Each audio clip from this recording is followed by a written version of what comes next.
हाँ भाई कंगारू कप्तान पैट कमिंस, आज पता लगेगा तुम्हारी मर्दानगी का जब तुम्हारा असली मर्दों से सामना होगा। हमारे लखनऊ के खिलाफ तो तुम्हारे उस मुच्छड़ ट्रेविस हेड और बैल बुद्धि अभिषेक शर्मा ने 10 ओवर से पहले ही मैच निपटा के केएल राहुल की मिट्टी पलीत कर दी थी, जिसके चक्कर में हमें खूब डांट फटकार भी पड़ी थी। हालांकि प्ले ऑफ में पहुंचने के लिए हमारी टीम भी खूब लड़ी थी, ये अलग बात है, वो लड़ना कोई काम नहीं आया था, क्योंकि जो मैच जीतना जरूरी था उस मैच में तुम लोगों ने हमें बिल्कुल एक तरफा हराया था। परंतु आज तो भाई हम खूब मजे लूटेंगे, तुम्हारे टांके टूटते देखेंगे, क्योंकि आज तुम्हारा मुकाबला लखनऊ से नहीं भाई कोलकाता की काली शक्तियों से है। फिर रात के मैच में तो रसल और नारायण की ओर भी चमक धमक बढ़ जाती है और जीत की खुमारी ऐसी चढ़ जाती है, सामने वाली टीम का गोबर निकाल कर ही दम लेते हैं। अरे केएल राहुल भाई तुम्हारा गुस्सा बिल्कुल जायज है, क्योंकि तुम्हारे टांके ही ऐसे टूटे थे, हमारे अभिषेक शर्मा और ट्रेविस हेड ने तुम्हारे गेंदबाज बिल्कुल जचा के कूटे थे। अरे तुम्हारा जीतना जिताना तो दूर की बात थी, हमारा पहला विकेट लेने में ही तुम्हारे गेंदबाजों के खूब पसीने छूटे थे। लेकिन मजे की बात ये विकेट फिर भी नहीं मिला था, हमारे ओपनर बल्लेबाजों ने ही ऐसा आंधी तूफान ला दिया था, तुम्हारे टीम मालिक का भी सांस हलक में अटका दिया था। मैच 10 ओवर से पहले ही 10 विकेट से जीत के तुम्हारा मुंह लटका दिया था और किस आफत का नाम है हैदराबाद सबको बता दिया था। तुम्हारी मर्दानगी तो हमने नींबू की तरह निचोड़ ही दी थी, आज इन कोलकाता वालों को भी देख लेंगे कितने पानी में है। और जिन काली शक्तियों की तुम बात कर रहे हो हमारे सामने वो ऐसे घुटने टेक देंगी, सभी देखने वाले भी ये कहेंगे पैट कमिंस ने कोई जरूर टोना टोटका करवाया था, वरना ये रसल और नारायण तो किसी के काबू नहीं आया था। इसलिए अय्यर भाई जीत का ख्याल तो मन से ही निकाल दो, बस ऊपर वाले से दुआ करो ये हैदराबाद वाले कोई हमारे खिलाफ बड़ा रिकॉर्ड ना बना जाए।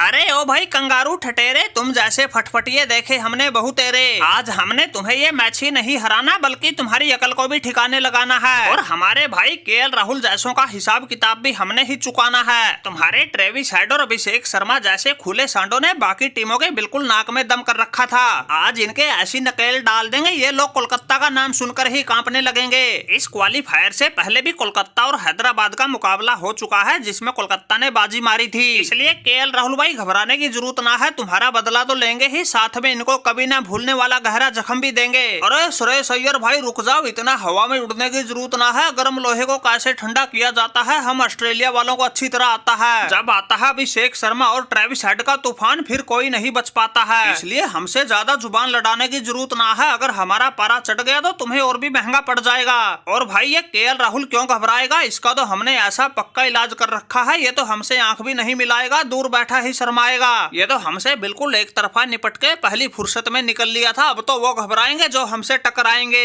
अरे पंजाब के खिलाफ हम बिना खाता खोले ही आउट क्या हो गए, लोगों से हमारा खौफ ही खत्म हो गया, लेकिन इस मैच में कोलकाता वालों को ऐसा पानी पिला देंगे तुम्हें बिल्कुल नाको चने चबुआ देंगे। माना कि इस हार के बाद तुम्हारे पास वापसी का एक और मौका बचेगा, लेकिन इस मैच में ये हैदराबाद ऐसा इतिहास रचेगा तुम अगले में आने की सोच भी नहीं पाओगे, और फाइनल में देख के हैदराबाद की टीम को तुम पहले ही कांप जाओगे। ओ भाई मुच्छड़ ट्रेविस हेड तुम्हारा ऐसा करेंगे खाता डेड, पंजाब वाले मैच की तरह तुम यहाँ भी खाता नहीं खोल पाओगे और बिना कुछ हु हल्ला मचाए ही मुंह लटका के पवेलियन की तरफ लौट आओगे। तुम जैसे बहुत देखे हैं हमने, ऐसी चूड़ी टाइट कर देंगे तुम्हारा उठना बैठना भी मुश्किल हो जाएगा। बच्चों से लेकर बूढ़ों तक सभी की जुबान पर एक ही बात चल रही है, अब की बार चैंपियन बनेगी केकेआर, और तुम दोनों कंगारू यहाँ बैठ के हमें हराने के सपने देख रहे हो। पैट कमिंस भाई कोई मरहम पट्टी का जुगाड़ कर लो, तुम्हारी ऐसी टांके तोड़ कुटाई होगी, समय रहते इलाज ना हुआ तो घाव काबू नहीं आएगा, और चाहे कोई कितना ही जोर लगा लो ट्रॉफी तो हर हाल में ये सुरेश अय्यर ही उठाएगा।